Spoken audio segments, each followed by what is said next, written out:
Walker there. All right, welcome. Glad you're with us on this Friday, July 25th, 2025, for Worldview Tube's Washington Report. All right, I'm a little hot under the collar tonight, folks, so you'll just have to excuse me if I become extremely blunt. You're like, wait a minute, more blunt than normal? Yeah, I know. But here we go. All right, there's a lot to report on, but one of the first things I saw today put out by Thomas Massie was this right here. During August recess, Speaker Mike Johnson, Leader Thune planned to call the House and Senate into session every 4 or 5 days, with practically no one there, for the sole purpose of preventing Trump from making recess appointments. Here was today's House pro forma session. All right, you guys want to see what this looks like with nobody there? Okay, here we go. All right, we're going to call into session. Nobody's there. This is all a game. The House will be in order. The chair lays before the House a communication from the Speaker. The Speaker's Rooms, Washington, D.C., July 25th, 2025. I hereby appoint the Honorable Mike Herodopoulos to act as Speaker pro tempore on this day. Signed, Mike Johnson, Speaker of the House of Representatives. The prayer will be offered by Chaplain Kibben. Oh, boy, here we go. Would you pray with me? This should be interesting.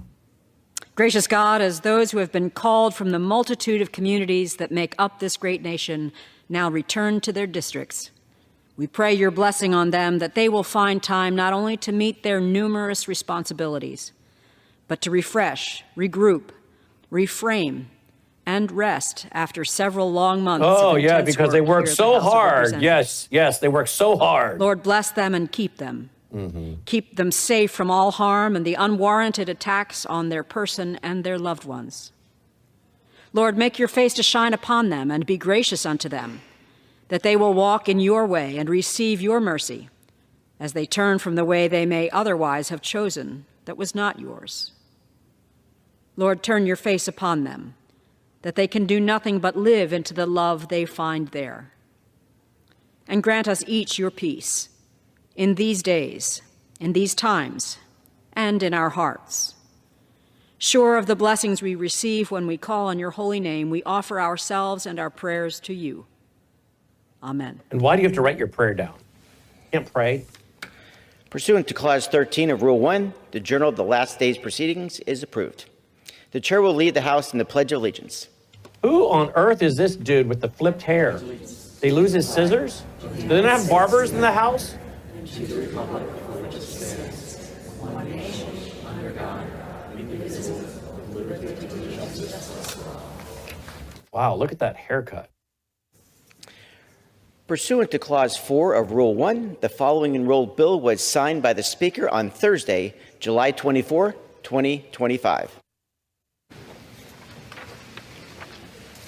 H.R. 1316, a bill to amend the Export Control Reform Act of 2018 relating to licensing transparency. Pursuant to Clause 13 of Rule 1, the House stands adjourned until 5 p.m. on Tuesday, July 29, 2025. All right. So they're going to come back in a few days, do this whole circus again, and this stops President Trump from appointing people during recess. And this is compliments of Mike Johnson and John Thune, apparently. But that's in the House. Now, this little tweet today was put out by Congressman Thomas Massie of Kentucky, who I guess you used to be his chief of staff. Were you not, Jim? I was for a time, yes. So what do you make of this? These are what are called pro forma sessions, as you mentioned. They've done it routinely for a long period of time. Recess appointments used to be fairly common. And sometimes, in the past, Congress has said, we'll stay out of session because, we just can't be there and we didn't have enough time to get all the appointments done. There are moves that opposition parties can make to slow things down, and the Democrats have been doing a lot of that. But I just find this really absurd because there are hundreds of appointments that Donald Trump could make so that they can get started going through the process of implementing his strategies and plans that the American people overwhelmingly voted for. Let's just remember that. and they won't do it. I mean, this has been an absurd thing that I've looked at forever. It's very possible, by the way, that there was a deal made with Democrats to do it this way for some other legislative purpose. I think it's absurd. This is an easy no-brainer. They're running home. They have, it's not just been Democrats slowing things down. It has also been John Thune not pushing things. Remember, the House does not have any authority over presidential appointments. That's a Senate function. The Senate is the one that gives advice and consent on nominees. And so the Senate's not doing the work, but the House is doing the bidding of the Senate by staying in pro forma session. There's no reason for the House to be in pro forma session at all, except for this very one purpose. And that's it. It's really the same for the Senate, too. So, yeah, I think it's absurd. I think these guys... Let Donald Trump just get people in temporarily if you're backlogged, and then they'll get nominated and the nomination will go through, and then they can continue on where they can get approved. It's outrage. It's an outrage. It is an outrage. And Mike Johnson has been such a disappointment.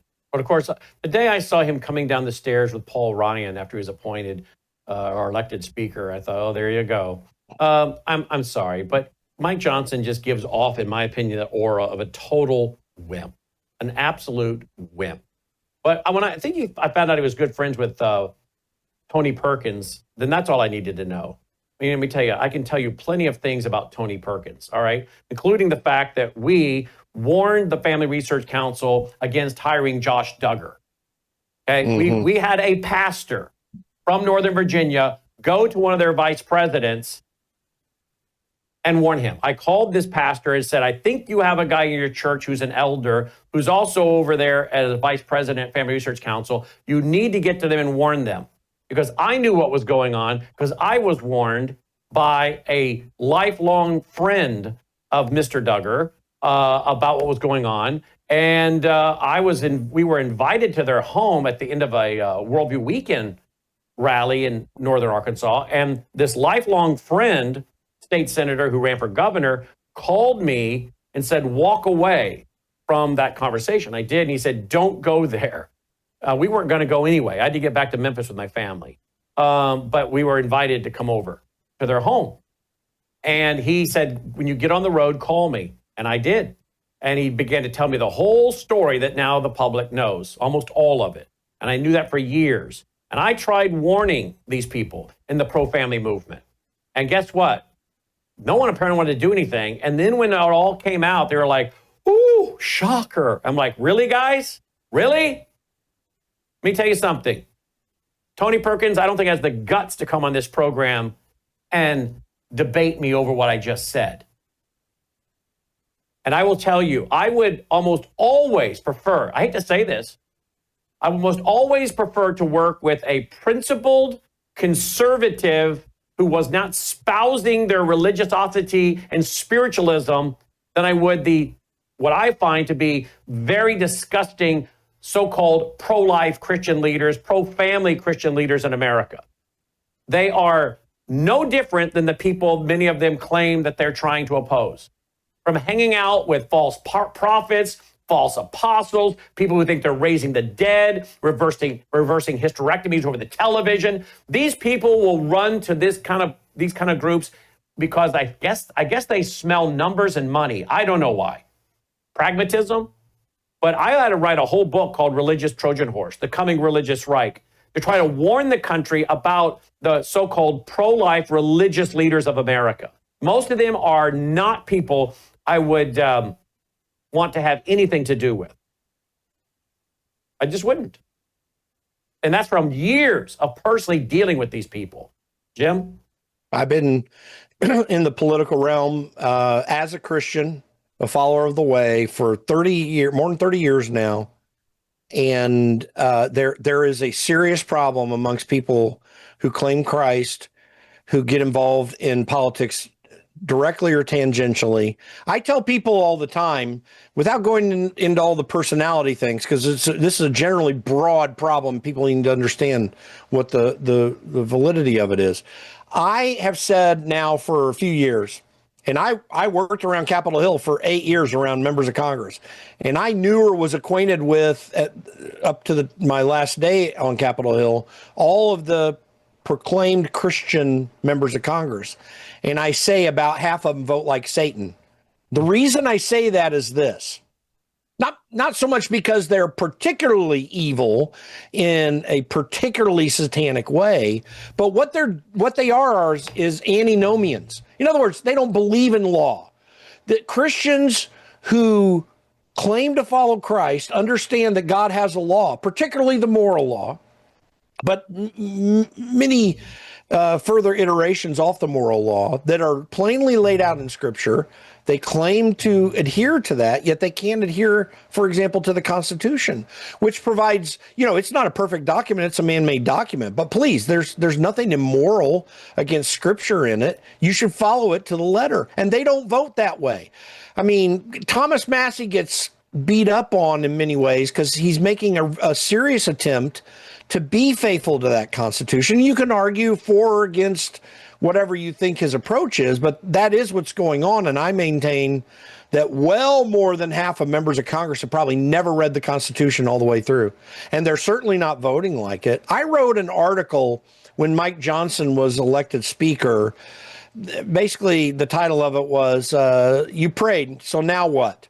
And I just went through a litany of things in my mind that say, listen, we need to pray. First Chronicles talks about a nation that prays, God will hear them. That's all great and everything. But if you think that just praying over someone is going to solve any issues in Congress, there's far more to it than that. I mean, the prayer is an active thing, but you need to be taking actions too. What you need to be praying for is for the work of your hands to be effective. Well, that means you go out and do work. That's what Job prayed. You need to have that attitude where you go do work and then ask the Lord to help you with the work by giving you wisdom, by giving you insight, by helping you stay away from trouble. The Lord's Prayer talks about, literally doesn't say, lead us not into temptation. It says, lead us not into trials and deliver us from the evil one. That's a better translation of the Lord's Prayer. That's what we're working to do in prayer, but we're working along the way. These people don't even work towards anything. They have no backbone about saying, listen, this government program is just not constitutional. Like, if we had done that, the Department of Education would have been gone under Republican administrations and Republican Congresses 20 years ago. But here it is still, and it is not a constitutional authority for them to have that at all. So if you are claimed to be a Christian and you're not voting strictly for the Constitution, then you're voting like Satan because you're an opposite land. That's the Antichrist spirit, and that attitude needs to change in Washington, D.C. Yep, absolutely. Absolutely. All right, let's go to President Trump. He's, I guess, signing an executive order to deal with the homeless crisis in America. My wife and I here in the Mid-South, I don't know, a week or two ago, we're driving through East Memphis, and it was just dusk. And there was a gentleman who was, it's Memphis, it's hot, but he was layered up with clothes and sleeping on a bus stop bench. And this is a nice part of East Memphis. There's a lot of money in big houses in this part of East Memphis, a lot of expensive shops and stores and restaurants. And he not only was sleeping on this park bench, but he had boxes and boxes and boxes stacked all around him of his, I guess, belongings. And I don't know how. I thought to myself, if he decides to go to another bus stop, or if he gets told to move on, how does he get all that stuff and transport it? Does he have to take some of it and move it and come back? I have no, it was a lot of stuff. And I thought to myself, that has to be a mental issue. That has to be a mental issue. And, here he was on the street. And I used to go down the first Tuesday of every month for 5 years. I went and led the evening service at the Good News Mission. And I did this from when I was in high school. I started when I was like a senior in high school doing this, all the way forward till I was out of high school for those 4 years. So I did it for about 5 years. And I can tell you firsthand, a lot of those guys in that room were suffering with mental illness. There was one individual in particular who, his name was Carl. And when the service was over that night, everybody got up to go to the dining hall because you came for the service, you got a free meal, and you got a shower, and you got a cot, and then you got breakfast in the morning. And of course, at the first of the month, the crowds were low because they had their government check and could go out and buy booze.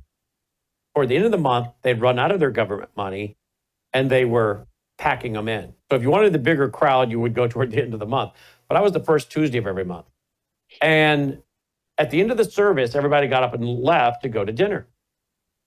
And there was this gentleman who could have been in his 50s, but he looked like he was late 60s, but he just looked older. And he was asleep.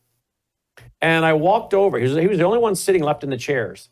And I think that the chaplain was standing at the door watching me and was going to go on down toward the dining hall to oversee what was going on down there. But he wanted to wait to say goodbye to me and see what I was going to do. Because I walked over to the gentleman and I tapped him on the shoulder thinking he was drunk, had a hangover. And he was startled and he woke up. I said, "You can go to dinner." He's like, "Oh, okay." And I immediately recognized this guy's not drunk. This is a guy that is, today we would say he was on the spectrum. We would say he was autistic. Mm-hmm. And he talked to me a little bit as I questioned him, and he seemed like a child. And he walked out, and I said to the chaplain, "Who is that?" He said, "That's Carl. He is got siblings, but his parents died. His siblings don't want anything to do with him. They won't take care of him." Well, I went on down to the dining hall, and I sat there, and I started talking to Carl. And again, he was like a child. And my heart just went out to this poor guy. And I began to take him out to dinner occasionally. And my wife and I were dating at the time.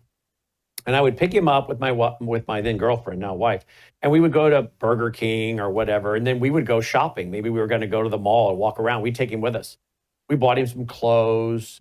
He thought we were just so wealthy. We're just young kids with nothing. But he thought because we had a car and could go to Burger King, go to the mall and buy him a couple shirts or whatever, that we were somehow very, very wealthy. I brought him over to my parents' house for them to meet him.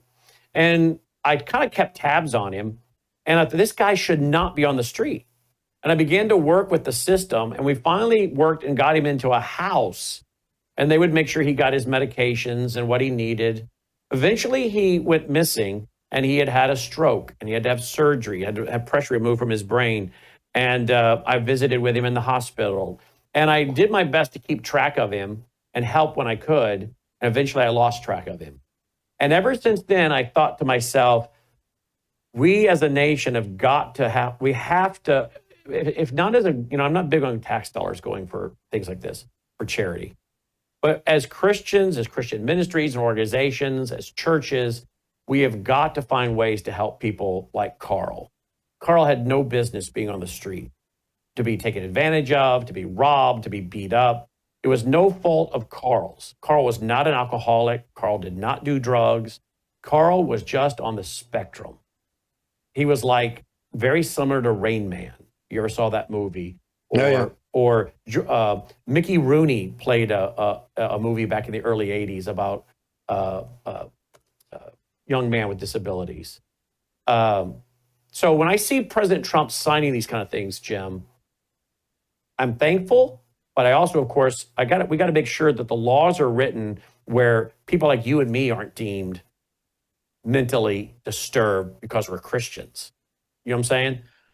Well, one of the things that we've changed in terms of public policy over the last 120 years is we got rid of the whole asylum system that can serve in a practical way. That certainly there were abuses. I mean, welcome to 6,000 years of human history proving the radical corruption of man. Yeah, certainly on the edges there were problems. There were a lot of them that served people well, even up into the 1960s. So, and it had their problems too. But the reality is that whole asylum system was a way for people like this to be able to be serviced properly. But I want to broaden this discussion a little bit. One of the reasons so many of these people fall through the cracks is because government has a monopoly on charity. I mean, yes, we are a highly generous country. Hundreds of billions of dollars that Americans give to charity around the world compared to the 2 or 3 trillion that we spend through government that is subject to waste, fraud, and abuse, that doesn't really change the situation for people. It just throws something into someone's lap. I just recorded a podcast just before this with my friend, Dr. Ryan Reeves, formerly of Gordon Cornwell Seminary. I have been drawn into a debate over whether USAID funding should be taken away. And I argue that it should be. But we're told by progressive Christians that you're violating, like you're subject to a sheep and a goat's judgment. You know, you didn't take care of the poor, so therefore you're going to be a goat. And it's absolutely flawed thinking. And I asked my friend Ryan Reeves, who's a theologian, Cambridge PhD, let's talk about this. So we just did. It's going to be rolling out sometime soon. I'm going to follow up with my friend Colin Elliott, who's an Indiana University classics professor, PhD, and because Augustine had a whole lot to say about this. How do you deal with the fact that there's bad in society? You know, back in the early church and prior to the Middle Ages, even through the Middle Ages, like there was no government largesse to take care of poverty. That never happened. This is a very recent phenomenon, except for spotty times throughout history when politicians are trying to get votes.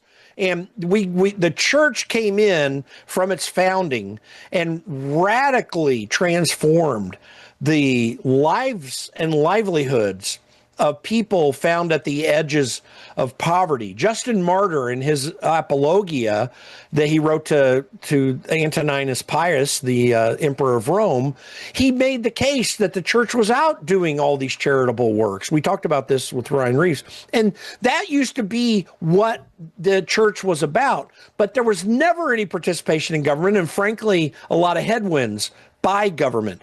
We need to change this paradigm in the United States because it's not acceptable for us to have our taxes taken away from us, thrown into some government bureaucrat. We never touch those people and they never get any better. I'm trying to flesh that out right now and in these 2 podcasts because it is a huge issue. Government really sucks at this. But to Mike Johnson and these guys, what's Congress doing about this? We need to be paring back a bunch more of this. And you got Democrats screaming and yelling about Medicaid money. If Medicaid went away tomorrow, these systems are already built up in the states where they would have authority to do it, and they'd probably do it better or reduce it in ways that would make it go directly to the people most necessarily in need of it. But Congress just throws this money out to the states through Medicaid, and there's just a bunch of inefficiency involved with it, and as we know now, fraud.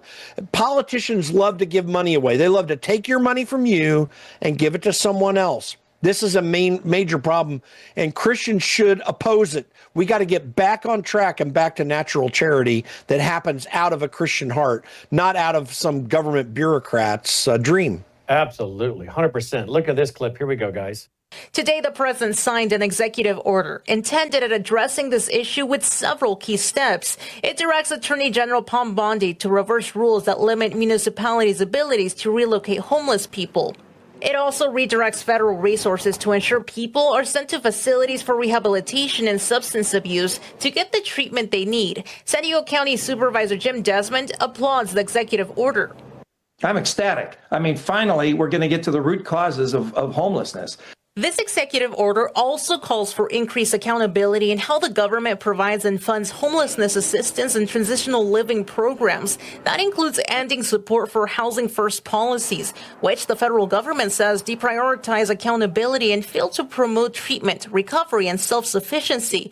Desmond hopes the state will back the federal government's approach. I'm hopeful that the state of California and the governor say, hey, we'll take your help, federal government. We'll take your dollars. We'll build mental health facilities. We'll put in the right treatment centers. We'll change from a Housing First to treatment and care. Yeah, well, a lot of these people do have alcoholic and drug problems, substance abuse. And then some of them, like I said, are just like Carl. They are there of no fault of their own. Their parents have died. Maybe even their siblings who were taking care of them had to go to a nursing home. They went to the hospital. They died. And these people are on their own. And of course, and I'm not a big fan of big church buildings. I hate big church buildings. There's no reason any church should have an auditorium that seats 3,000 or 4,000 people. That is the most selfish, self-centered, egotistical thing you could do. Is for a pastor to say, I'm going to build a building that seats 3,000 or 4,000 people. Who do you think you are? Okay. You really think you can shepherd 3,000 or 4,000 people? No, you cannot. You know you can't. And don't tell me, we have Sunday school classes and you go and you get involved in there and baloney. You cannot shepherd that many people, nor should you. You should be planting additional churches instead of people driving in 30, 40 minutes, an hour away. But they build these humongous buildings as monuments to themselves, and the church isn't doing what the church is supposed to be doing, which is being salt and light and caring for the widows and the orphans. And we should be doing it, not the government. We have plenty of money to do it. If the government would leave us alone, quit stealing our money, and then the churches would prioritize their mission statement according to the Bible and not the egomaniacs that run most of these churches. That's my opinion. Well, let's just be honest here. The way that government operates, it has helped facilitate the laziness of the church. Yes, it has. In these areas. By the way, when I was in the 1990s for a time, I attended a church. Well, first of all, a church called Community Church of Southport on the south side of Indianapolis, and then Community Church of Greenwood. Community Church of Greenwood was founded by Dr. Charles Lake, and they had a really successful ministry when he founded that church. He's an Asbury grad. And they did discipleship. You couldn't be a member until you went through their 9-week discipleship course. And it was a very extensive one. It was actually based on his PhD work. But if you ended up if he ended up growing to about 1,500 people, they would immediately seek a church plant somewhere else and set up a pastor there. By the end of his ministry, which he's since retired, I think the number of people in those churches that they planted exceeded 30,000 people. And they kept them small and capable of growing. In fact, many of those churches were doing the same thing. That's what the pattern that should be there. I don't know what the number is of the size of church. I just know that when you have these massive churches, don't even pretend that you're building disciples. And most of the time, what they're about is building ministries as opposed to ministry. Yeah. And that becomes a real, when it gets that big, that's the temptation. Clubs. They're building clubs and social centers. And yet, look how many of these large churches now are sitting empty, and they're being bought by now mosques. They're being bought by Muslims. They're turned into mosques. And these buildings are sitting empty, and the numbers have dwindled. And now they have a small group of people trying to maintain the electricity bill, and the heat and air bill, and the maintenance on these gigantic buildings, because people showed up at a time when they were following an individual. That guy dies, and then the church collapses, or they have a split. It's just ridiculous. I have to remind everybody, for like 200 years after the resurrection, there were not church buildings. They met in homes. There's something even more sinister taking place that is feeding on this. There are two major pastors in this country who had sought to literally steal a church ministry from a local church body. One was successful, David Platt of McLean Bible Church in Northern Virginia, but also J.D. Greear in North Carolina. There's a documentary on him that came out recently. He's a former Southern Baptist Convention president. Yep. His church was attempting to steal and undermine the church board of another large church in the Charlotte area. They almost did it, but the people were able to fight back. McLean Bible Church was unable to. But they're expanding ministry so they can make more money, have more influence, and this is also what's taking place. And you know what, Jim? You know what? I just did my book, Marxianity. A lot of them are now into partners with the government. They're getting money from the government, local, state, and federal, for social services, which is where a lot of money is. A lot of money is there. This is George W. Bush's problem with faith-based initiatives. That's right. We need to pick this up next week. Great job. Take care, Jim. You're watching Worldview 2. built on the 35 years of worldview books, documentaries, research, high-profile interviews, and the radio and television broadcasts of Brannon Howse.